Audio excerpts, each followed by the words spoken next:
প্রায় ৪ মাস পর অবশেষে আত্মসমর্পণ করলেন তৃণমূল নেতা মুক্তার খুনের অন্যতম অভিযুক্ত আব্দুল আজিজ খান ওরফে লাল্টু। সোমবার আরামবাগ আদালতে আত্মসমর্পণ করেন তিনি। যদিও তাঁকে ফাঁসানো হয়েছে বলে আদালত চত্বরে দাবি করেন তৃণমূল নেতা তথা হরিংখোলা ১ নম্বর পঞ্চায়েতের প্রধান লাল্টু। তৃণমূল নেতা তথা আরামবাগ পঞ্চায়েত সমিতির প্রাক্তন কর্মাধ্যক্ষ শেখ মুক্তার হোসেন খুনের ঘটনায় অন্যতম মূল অভিযুক্ত শেখ আব্দুল আজিজ খান ওরফে লাল্টু খান দীর্ঘ প্রায় ৪ মাস পলাতক থাকার পর অবশেষে ৮ এপ্রিল সোমবার আরামবাগ মহকুমা আদালতে আত্মসমর্পণ করলেন। উল্লেখ্য যে ১৬ ডিসেম্বর সন্ধ্যায় খুন হন মুক্তার। সেই ঘটনায় মোট ৩৭ জনের নামে খুনের অভিযোগ দায়ের হয় আরামবাগ থানায়। তার মধ্যে অন্যতম অভিযুক্ত ছিলেন লাল্টু। ঘটনায় কয়েকজনকে গ্রেপ্তার করলেও ১৭ ডিসেম্বর থেকে পলাতক ছিল লাল্টু।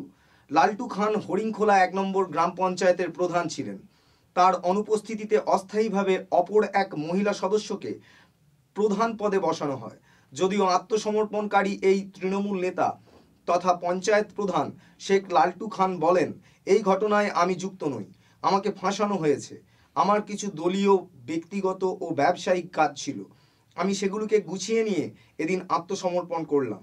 আর আমার আত্মসমর্পণে এলাকায় নির্বাচনের প্রচারের কাজ থেমে থাকবে না, প্রচার চলবে।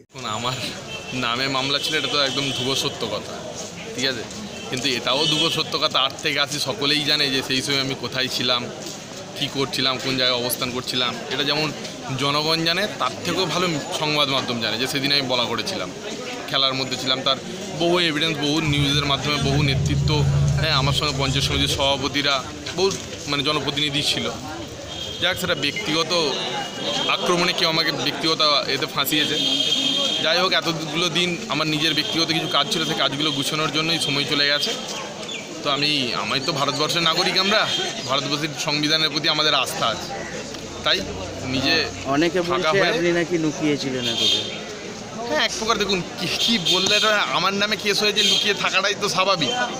আমি যদি পুলিশ প্রশাসনের কাছে ঘুরি তাহলে তো পুলিশ প্রশাসন আমাকে অ্যারেস্ট করবে, কারণ আমি দোষী কি নির্দোষ সেটা পরে বিচার হবে, ঠিক আছে। আমি আত্মগোপন করেই ছিলাম, সেখানে থেকে নিজের কাজ গুছিয়ে আমি নিজে আবার কোর্টের কাছে আত্মসমর্পণ করেছি।